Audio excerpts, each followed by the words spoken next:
There's a very specific kind of anger a narcissist produces that looks nothing like ordinary frustration, and understanding the difference matters enormously because this particular anger tells you something important. Not that you've done anything wrong, but that something in you has finally stopped working the way it's supposed to work, from his perspective. When a narcissist can no longer control you, the anger that follows isn't really about whatever specific disagreement triggered it. It's about something much larger and much more threatening. The loss of a mechanism his entire sense of stability has depended on, sometimes for years. Let's start by understanding why control matters so fundamentally to a narcissist's psychology, because this is the foundation everything else in this discussion builds from. We've discussed throughout this series how a narcissist's sense of self is regulated externally rather than internally, dependent on a continuous stream of validation, attention, and predictable response from the people around him to feel coherent and stable.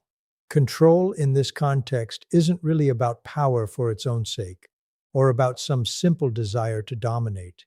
It's about predictability, because a predictable partner, one whose reactions can be reliably anticipated, whose boundaries can be reliably moved with enough pressure, whose emotional state can be reliably influenced through familiar tactics, provides exactly the kind of stable, manageable input his fragile sense of self depends on to function without constant, unbearable uncertainty.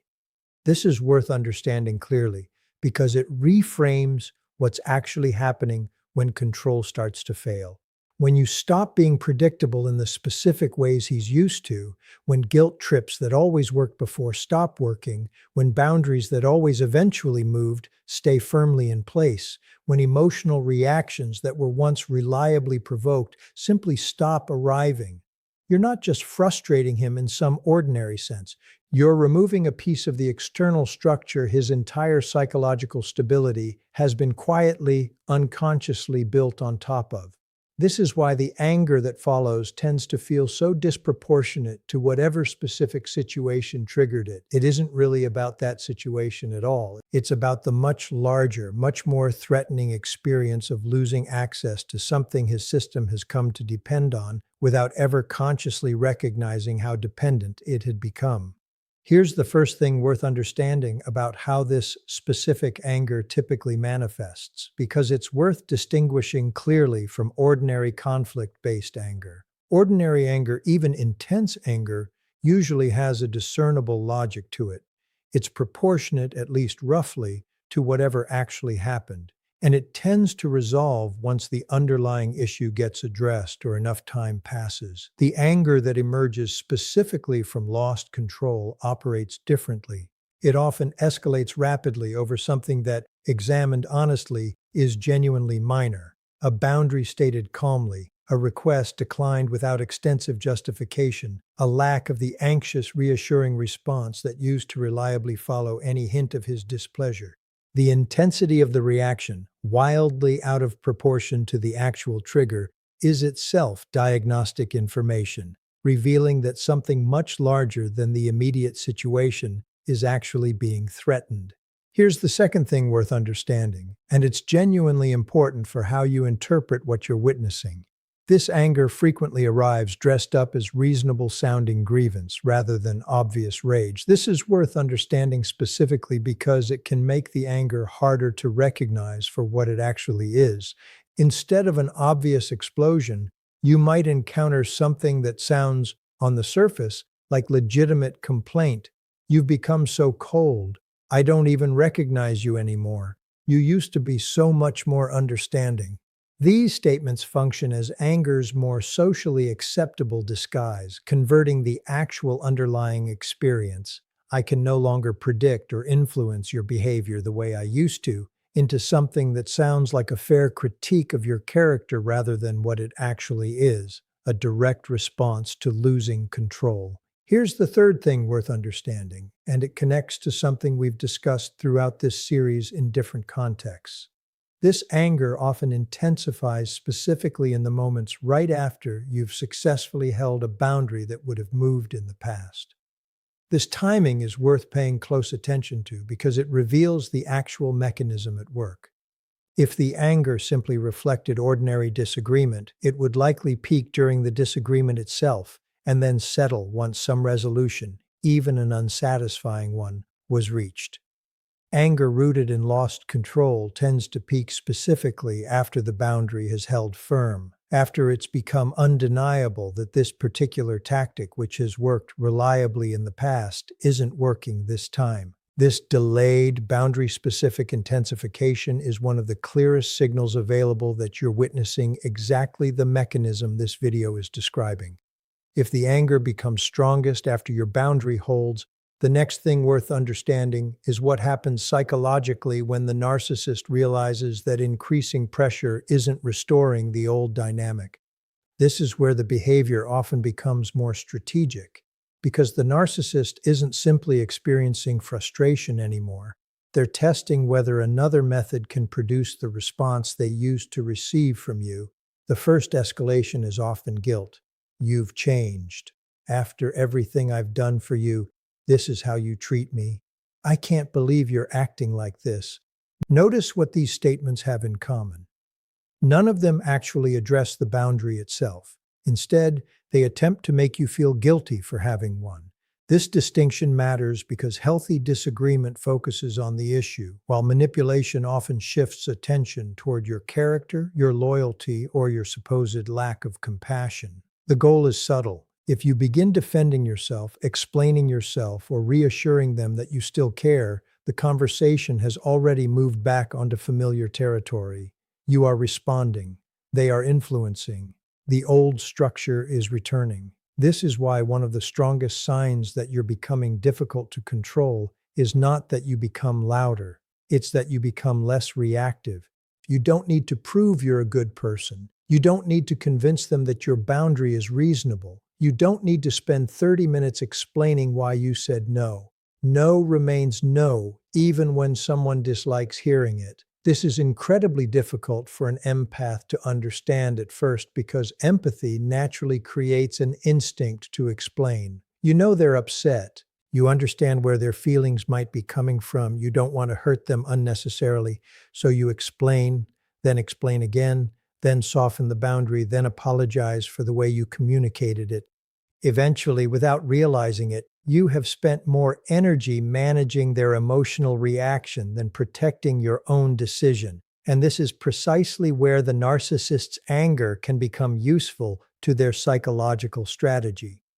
If your discomfort with seeing someone upset causes you to abandon your boundary, anger has become an effective tool.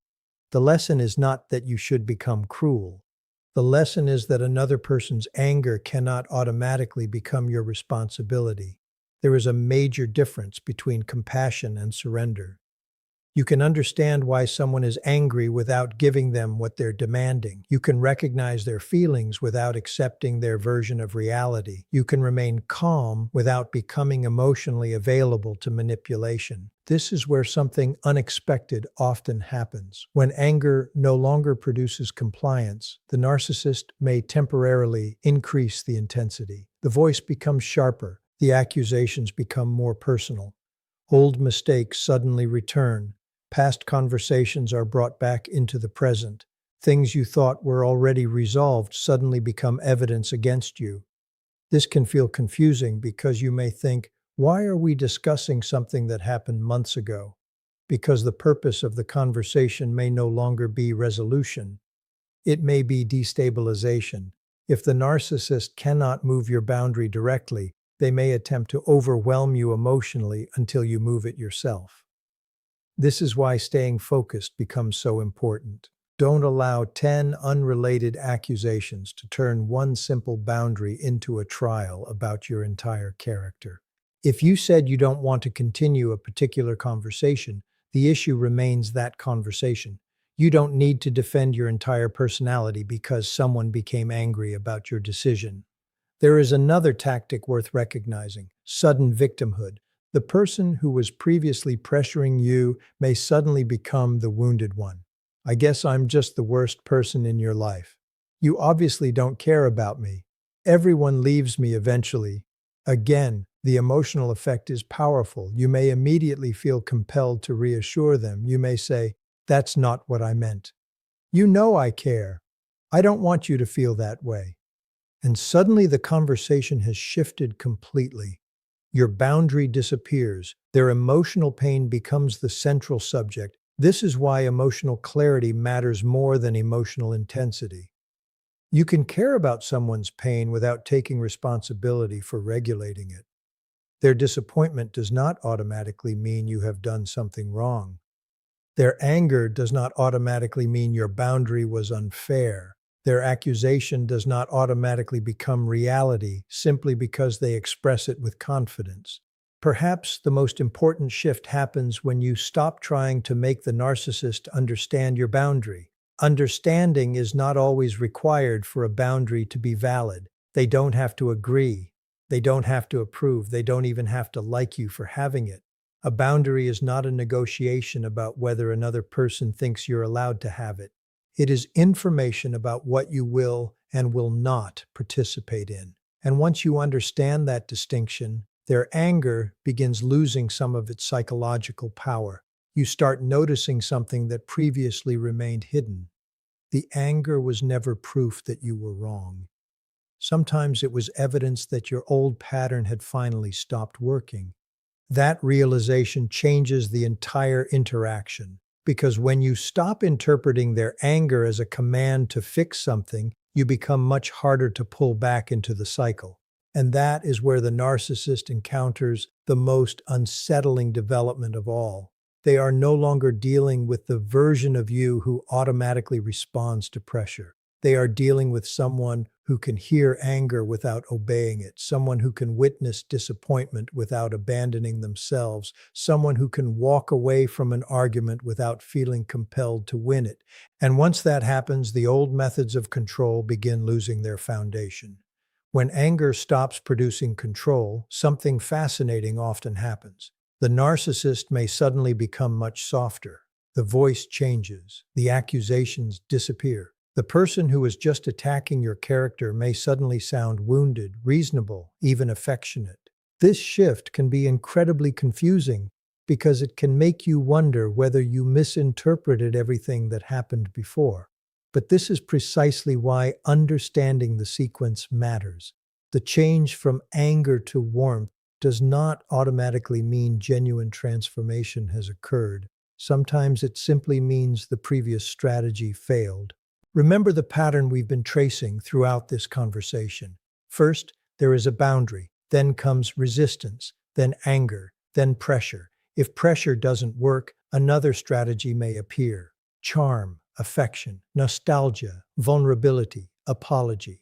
The objective may remain the same, even though the emotional presentation has completely changed. This is why a sudden change in personality immediately after you become firm deserves careful observation rather than immediate trust. You might hear, "I don't want to fight with you. I just miss the way things used to be. I know I've made mistakes. I don't want to lose you." These statements may contain genuine emotion, but genuine emotion and genuine accountability are not identical. Someone can genuinely fear losing you and still remain unwilling to change the behavior that made you leave. Someone can genuinely miss you and still be incapable of creating a healthy relationship. Someone can genuinely feel hurt by your distance while still refusing to acknowledge why you created that distance in the first place. This distinction protects you from one of the most confusing parts of narcissistic relationship cycles. The emotional intensity can feel like evidence of transformation. It isn't. Transformation is demonstrated through consistency. If the person becomes gentle for 2 days and then returns to the same behavior once they feel secure again, the gentleness was temporary. If they apologize only after you threaten to leave, but become defensive when you discuss the actual harm, the apology has not yet become accountability. If they respect your boundary only until they believe they have regained access, the boundary was never truly respected. This is why the most important thing to watch is not what happens during the emotional moment. Watch what happens afterward. What happens when the situation becomes inconvenient? What happens when they don't get what they want? What happens when you disagree? What happens when you say no again? What happens when there is no immediate reward for behaving well? Those moments reveal far more than dramatic apologies ever could. There is another important transformation that occurs within you when you stop allowing anger to control your decisions. You begin separating someone's emotion from your responsibility. This is one of the hardest lessons for highly empathic people because empathy naturally creates emotional resonance. When someone is angry, you feel the tension. When someone is disappointed, you feel the discomfort. When someone withdraws affection, you may instinctively want to repair the connection. But emotional awareness does not require emotional obedience. You can notice someone's anger without absorbing it. You can understand their frustration without accepting their accusation. You can care without surrendering. That distinction creates an entirely different kind of strength, not aggressive strength, not emotional coldness, quiet strength, the kind that doesn't need to announce itself.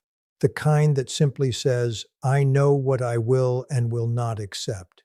This is often what makes a previously controlling dynamic collapse, because control requires participation from both sides. One person applies pressure, the other person changes behavior because of that pressure. Remove the second part, and the mechanism weakens. This is why your calm response can sometimes be more powerful than an angry response. Anger gives the other person emotional material to work with. Calmness gives them very little. If they accuse you and you immediately defend yourself, they have a conversation. If they accuse you and you remain grounded, they have uncertainty. If they provoke you and you react emotionally, they know the button still works. If they provoke you and nothing changes, they learn something different. The old button no longer works.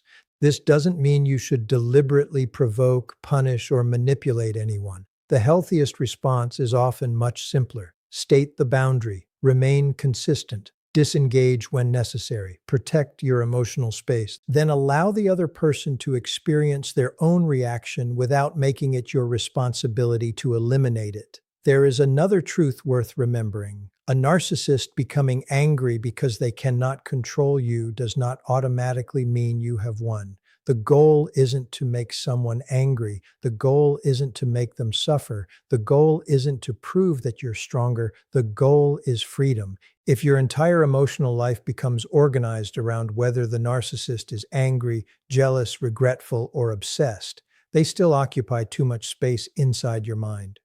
Real freedom looks different. You stop monitoring their reactions. You stop wondering whether they finally understand. You stop measuring your healing by their behavior. You stop asking whether your silence is affecting them. Your attention returns to yourself, your relationships, your goals, your peace. That is the point where their anger becomes psychologically irrelevant, because the person who once needed to know what the narcissist was thinking no longer needs that information to make decisions. And perhaps this is the deepest lesson hidden inside the entire dynamic. The narcissist's anger may reveal that something has changed. But your freedom begins when you no longer need their reaction to prove that the change is real. You don't need them to become angry. You don't need them to regret losing you. You don't need them to admit they were wrong. You don't need them to finally understand what they did. You simply need to understand yourself, know your limits, recognize the patterns that damage your peace, and remain consistent with the boundaries that protect it. Because when someone can no longer control your emotions, your decisions, or your access to yourself, their anger may become louder for a while, but your life becomes quieter, and eventually that quiet becomes more powerful than anything they could have said or done. The ultimate sign that control has truly ended isn't that the narcissist stops getting angry. It's that their anger no longer changes what you do. There is one final layer to this dynamic that deserves attention, because sometimes the most powerful change doesn't happen in the narcissist at all. It happens in the way you interpret their behavior. Earlier, their anger may have immediately triggered self-doubt. You might have wondered whether you were being selfish, too distant, too sensitive, or unfair. Their emotional intensity became evidence you used against yourself. If they were furious, you assumed you must have done something terrible. If they withdrew, you assumed you needed to repair the connection. If they accused you of changing, you questioned whether changing was actually wrong. Healing changes that interpretation. You begin asking a different question. What happened immediately before this reaction? That question can reveal patterns that were almost invisible when you were emotionally inside them. Did the anger appear after you said no? Did the accusations begin after you stopped explaining yourself? Did affection suddenly return after you became distant? Did the person become dramatically more understanding only after realizing you were prepared to walk away? Patterns become easier to recognize when you stop examining each incident separately. One angry conversation can be explained away. One apology can be genuine. One emotional reaction can simply be human. But repeated sequences tell a different story. Boundary, pressure, anger, withdrawal, charm, reconnection, then repetition. The sequence itself becomes information. This is why keeping your attention on patterns rather than isolated moments can protect you from being pulled back into confusion. A person may occasionally behave beautifully and still maintain an unhealthy pattern overall. A person may occasionally lose their temper without being manipulative. What matters is consistency across time. There is another important distinction between healthy frustration and control-based anger. Healthy frustration can tolerate your autonomy. Someone may dislike your decision and still respect your right to make it. They may say, "I don't agree, but I understand." They may need time to process their disappointment. They may communicate their feelings without attempting to punish you for having yours. Control-based anger behaves differently. It treats your independence as a personal offense. Your boundary becomes rejection. Your disagreement becomes disrespect. Your silence becomes cruelty. Your independence becomes betrayal.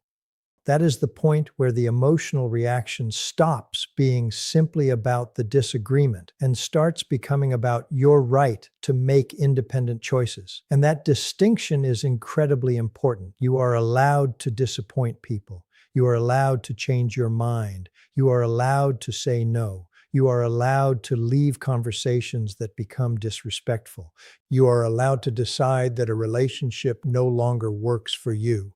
None of those decisions require another person's permission. Once you understand this, the narcissist's anger begins losing its ability to define your reality. There may still be moments when the reaction hurts. You may still feel anxious. You may still experience sadness. Strength does not mean becoming emotionally numb. Strength means feeling those emotions without allowing them to make decisions for you. You can be afraid and still maintain a boundary. You can miss someone and still refuse to return to the same pattern. You can care about someone and still recognize that closeness with them is harmful. This is where emotional maturity becomes very different from emotional detachment. Detachment says, "I don't care." Maturity says, "I care, but I won't abandon myself because I care." That distinction changes everything. And eventually the narcissist may realize that the person they once influenced through guilt, anger, silence, or affection is no longer responding according to the old script. They may become confused. They may become angry. They may become unusually charming. They may even claim that you have become a completely different person.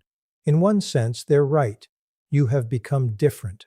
But not because you became heartless. Because you finally stopped confusing someone else's emotional reaction with your responsibility. And perhaps that is the final lesson worth carrying forward. When they can't control you, they may become angry, they may attempt different strategies, they may test whether the old version of you is still available. But you don't have to participate in the test. You don't have to prove anything. You don't have to defeat them. You don't even have to make them understand. Your responsibility is much simpler. Protect your peace. Trust your perception. Watch behavior instead of promises. And remember that someone else's anger is not automatically evidence that your boundary is wrong. Sometimes their anger is simply the sound of an old dynamic losing its power. And when that power finally disappears, the most meaningful victory isn't watching them react. It's realizing that you are no longer reacting to them.